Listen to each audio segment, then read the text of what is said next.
Hello and welcome to Women's Business. My name is Amy Vogel and this is my co-host Marianne Shallcross Smith.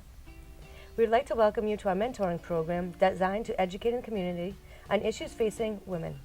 We'll be speaking to our guest in the areas of arts, sciences, education, law, nonprofit, medicine, politics, and of course business. The goal of the show is to provide information that comes only from personal experience and pass this information down to our daughters, nieces, neighbors, family, and friends.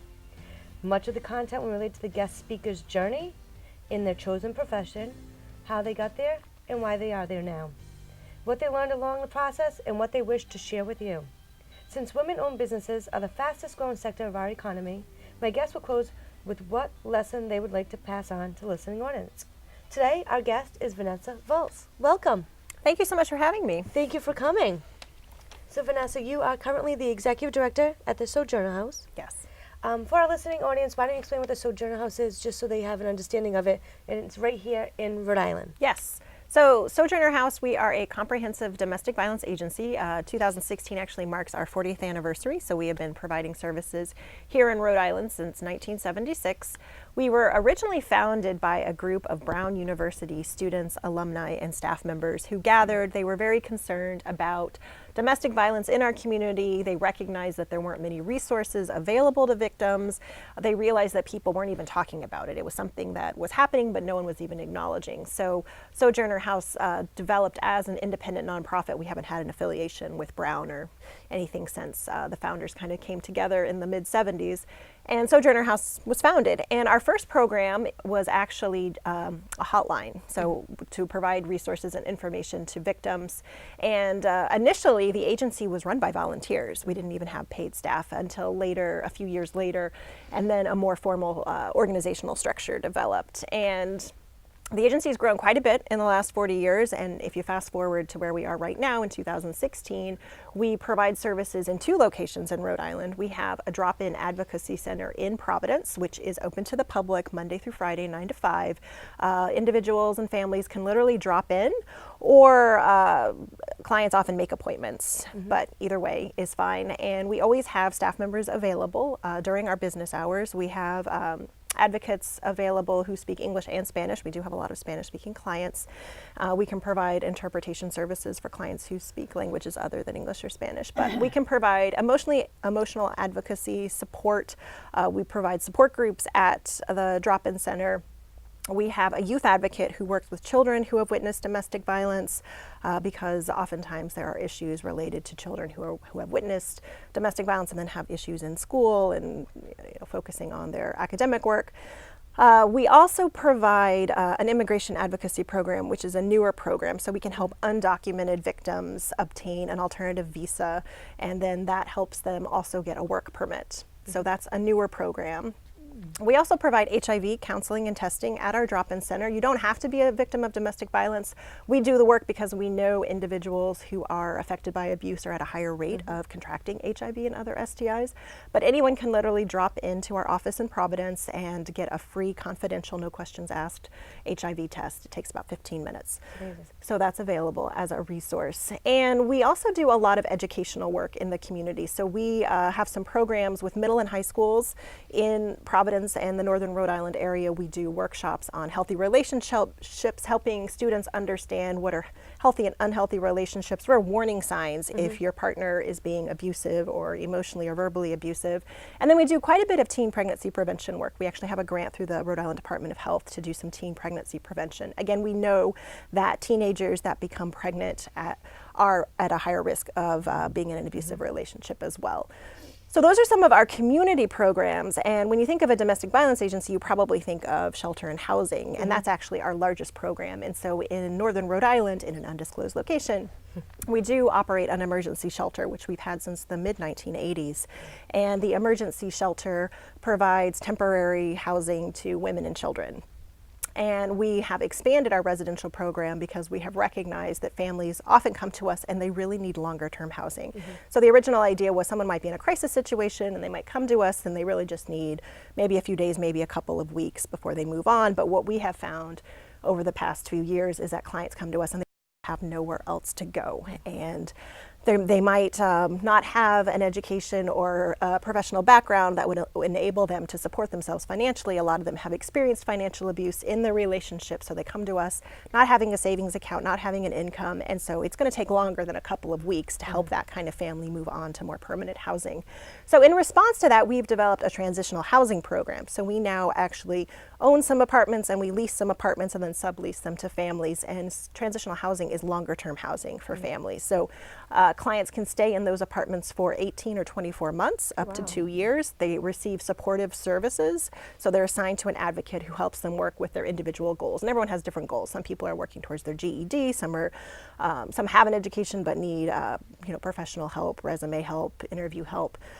Some of our clients need assistance with their children for various reasons. Some of our clients have immigration issues, so it just really depends on the needs of the clients. So they're assigned an advocate and we work with them, and our goal is to move them on to permanent housing and self-sufficiency within 2 years. Now, the program's been so successful that this past year in 2015, we were actually able to expand it. So we now have transitional housing in Northern Rhode Island as well as Providence. So we have 2 locations for the transitional housing program. We're really excited about it. And because we feel like we really try to respond to the needs of the community, we have a brand new program which literally just launched this month. We're in February, and we now are able to serve male victims of abuse as well. Wow. We've always focused. Step forward. It is. Absolutely. The majority of the clients who come to us still are female, but we do know that abuse happens in all types of relationships, and we've never had shelter specifically for victims who identify as male. So we now have a small pilot shelter program for victims who identify as male, and that literally just launched a couple weeks ago. So it'll be interesting to see how that pans out. Nice. So the listening audience, how does a woman get a sense that she's being abused? Because there's all sorts of type of emotional abuse, physical abuse, sexual abuse. I mean, it's all under the abuse, don't get me wrong, but how does that woman really know deep down? Well, I think that's a good question, because I don't think it's always obvious to someone who's experiencing domestic violence. And abuse doesn't always start off as blatant abuse. I mean, very, very rarely, I always say this, very rarely does an abuser walk around with a sign saying, I'm an abuser.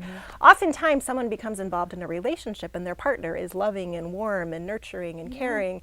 And it might even be years after a relationship starts that someone starts to become controlling or emotionally abusive or verbally abusive. And we really talk a lot about a continuum of violence, a cycle where someone is loving, we call it a honeymoon stage, and then there's tension building, and then there's abuse, and then it starts over. You know, there's lots of apologies. Oh, I'll never do it again. I'm so sorry. And a victim feels like it was a one-time thing or won't happen again. And, you know, the partner is not abusive for a while, and then again the tension builds, and then there's more violence. so there's no question that a teenager or anyone involved in a relationship, there's only like 10 questions you ask and say, this guy or this woman could be abusing me. No, and it's good to know that it could happen to anyone. I mean, Yep. I always say domestic violence does not discriminate. Anyone can be a victim of domestic violence. It doesn't matter what your socioeconomic status is, your race, your ethnicity. It really can affect all different types of people. And that's something I hear in my position as the director at Sojourner House, is that many people have been affected. We talk about a statistic that in Rhode Island, 1 out of 4 women will be a victim of abuse, which means that if you have not personally been affected, you have a sister or a coworker or a friend who has, whether or not they've disclosed that to you. That's amazing. 25%. Yes. That's huge. I would have never guessed that number. Most people wouldn't. No. I thought you were going to say like a couple of percent, not Like 5 to 10 max. wow. 25%. And it's interesting, I mean, again, when I think about the history of Sojourner House, in the 70s, no one wanted to talk about domestic violence. Yeah. We have better laws now. We have more of a conversation. We have educational programs about domestic violence. But at the same time, there is still quite a bit of stigma about abuse. And I have people disclose to me that they were involved in abusive situations, but they feel like no one else would understand that. And I think there's still some stigma that we need to work through as a society. How about people with the embarrassment? Do you find that a lot with women being embarrassed by the situation?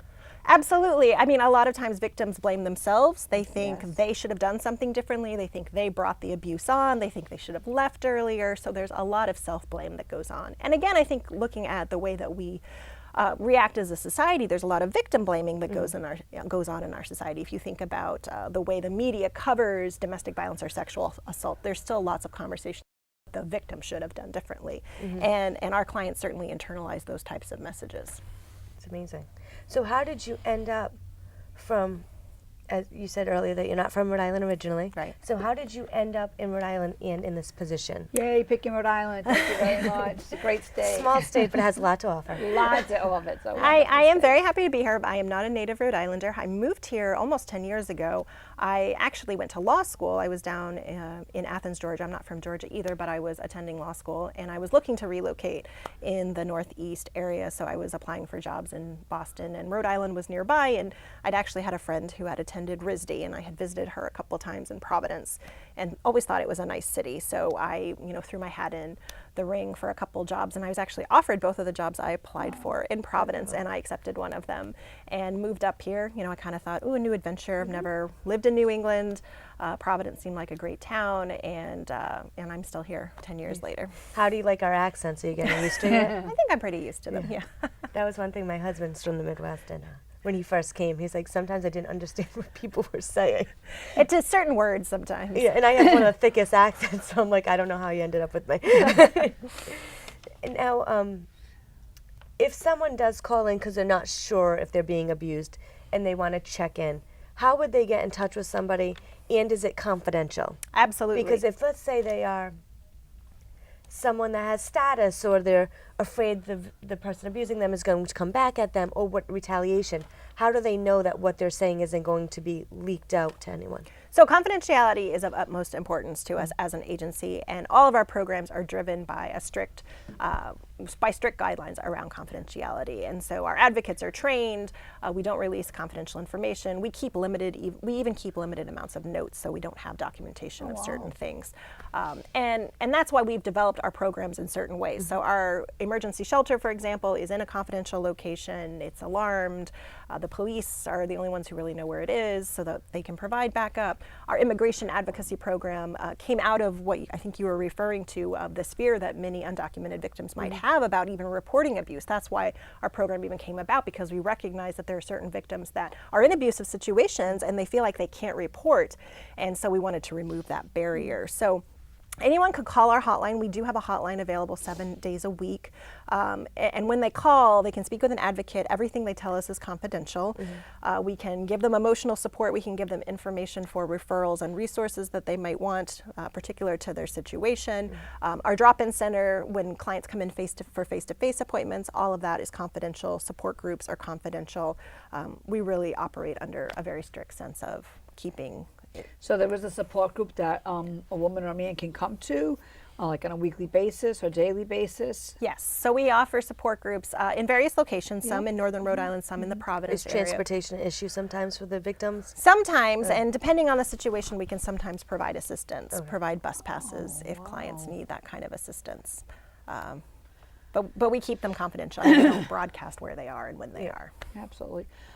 What's the number of statistics, like how many people will go back into the abusive situation? So the statistic I have heard and I use commonly is it takes a victim 7 times before she permanently leaves her abuser. Thank you. And there are many reasons for that, and that's a question I get a lot from the public about why doesn't someone leave sooner? Why would someone go back 6 or 7 times? And there's so many reasons. So many reasons, absolutely. I mean, especially if children are involved and the victim does not have her own economic support, or she has a sense, she feels like her children should grow up in a 2-parent household.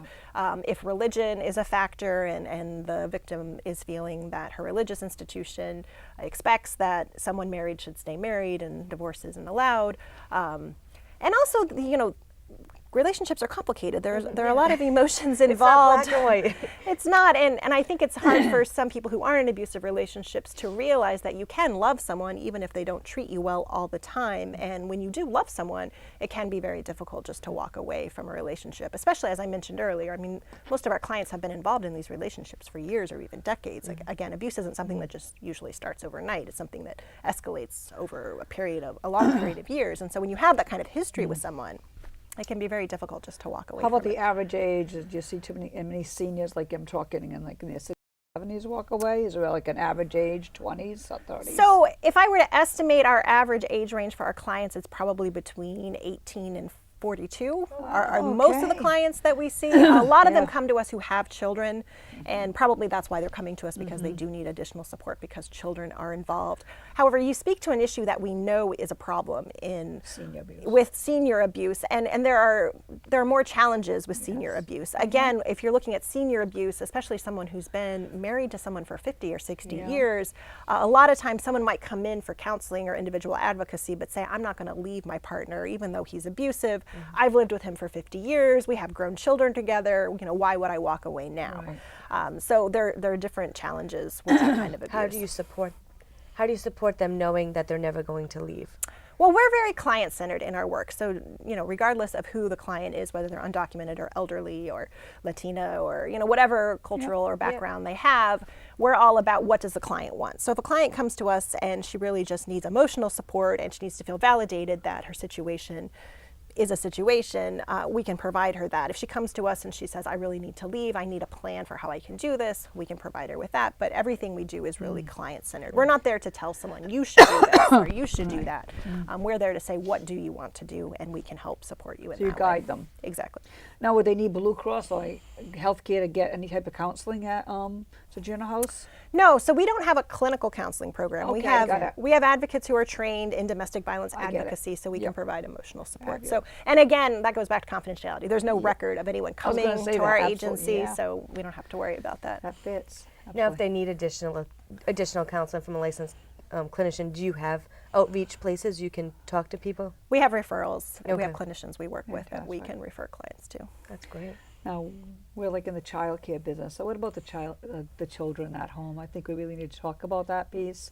That if a child, any age, whether they're, I need to say this, 6 months, they can pick up the vibes. Oh, absolutely. Absolutely. The baby doesn't know what's going on. The baby knows what's going on. They can pick up the vibes of that family.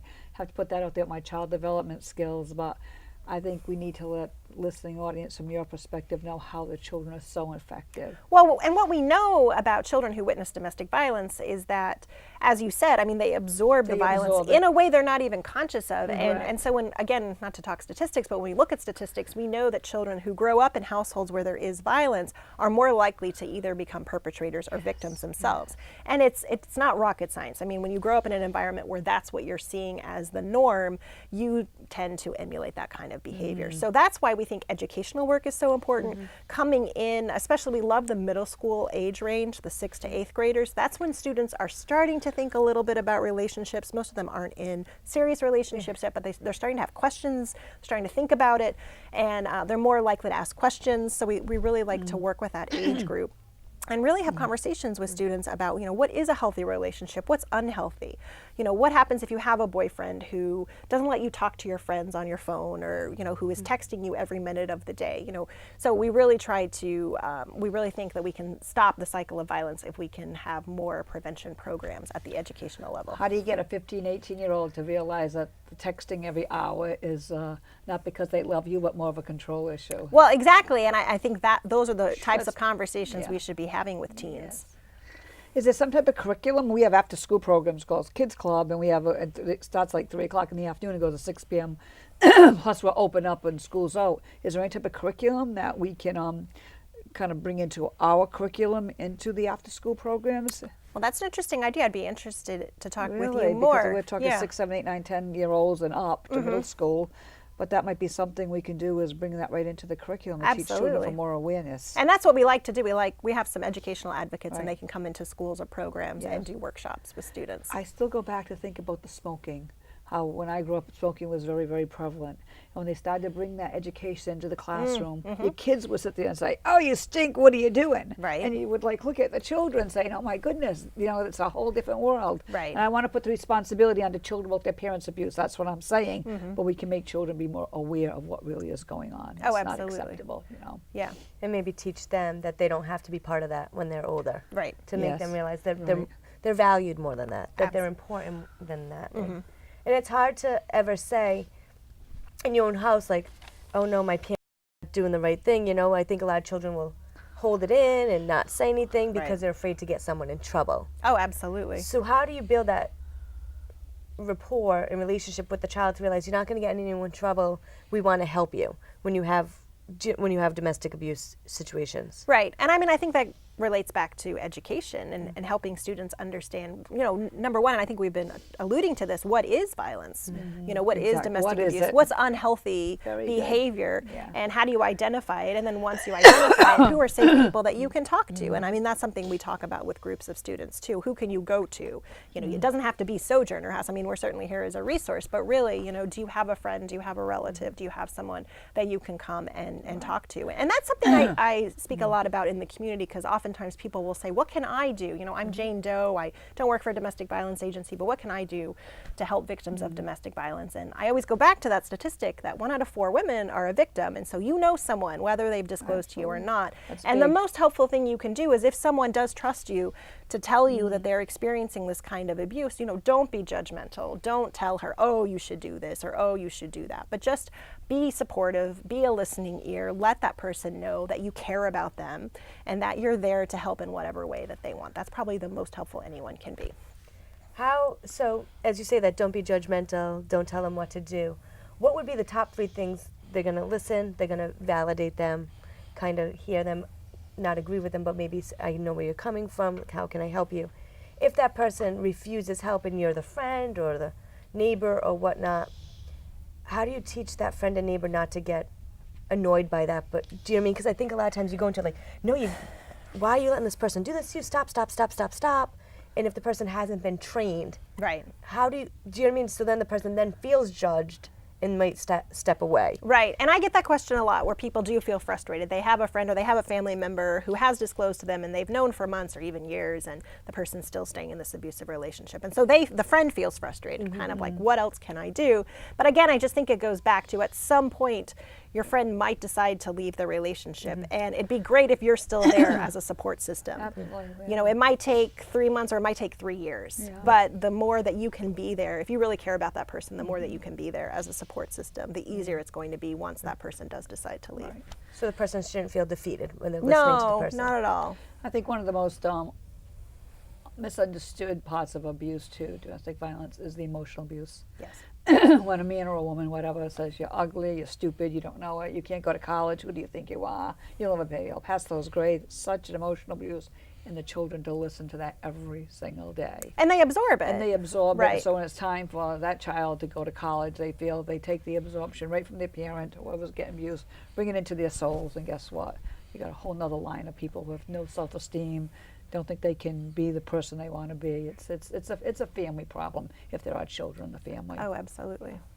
And I feel emotional abuse is one of those gray areas for a lot of people. It is. It is. Because physical abuse, I hate to say it, but it's like, you know what physical abuse is. And I think Right. emotional abuse, whether it's domestic or anywhere, Yeah. it's one of those topics that people don't touch upon a lot, because it's such a sticky area of what is emotional abuse and what Right. does that mean. Right.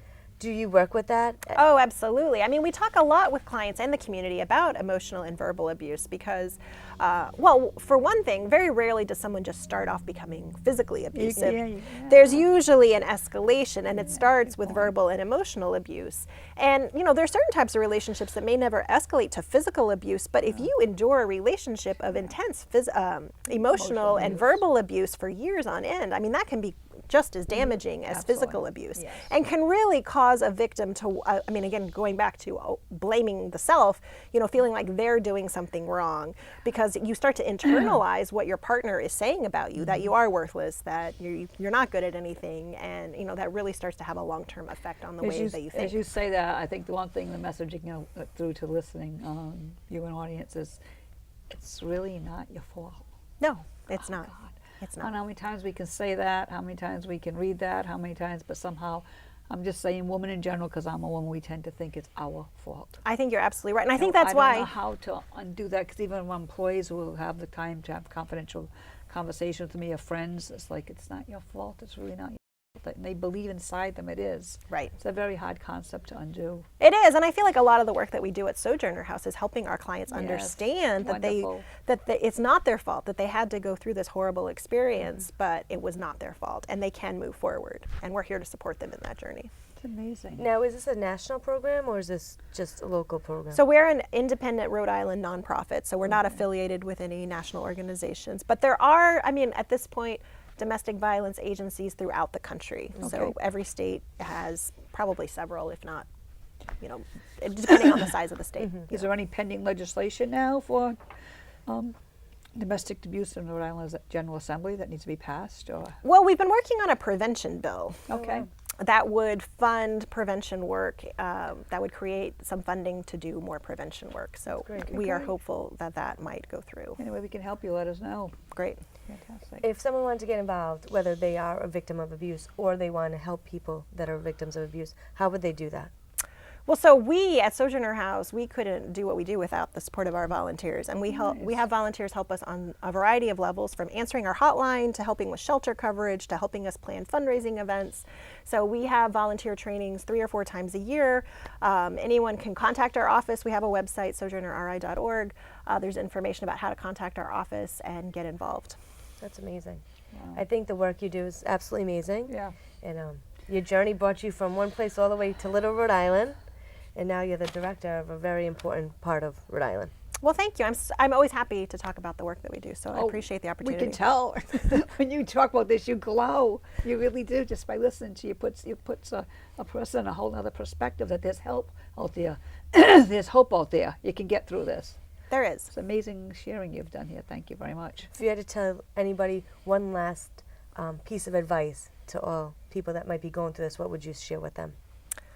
I'm a big believer in life is hard, and you're going to hit obstacles, and you're going to feel like you've made mistakes. You're going to feel like life has thrown you things you can't handle. But, you know, at the end of the day, pick yourself up and move forward, and know that there are supports out there, that there are people that are there to help you. And tomorrow's a new day, and it might just be a better day. Excellent. Thank you very much. It's been a pleasure. Thank you.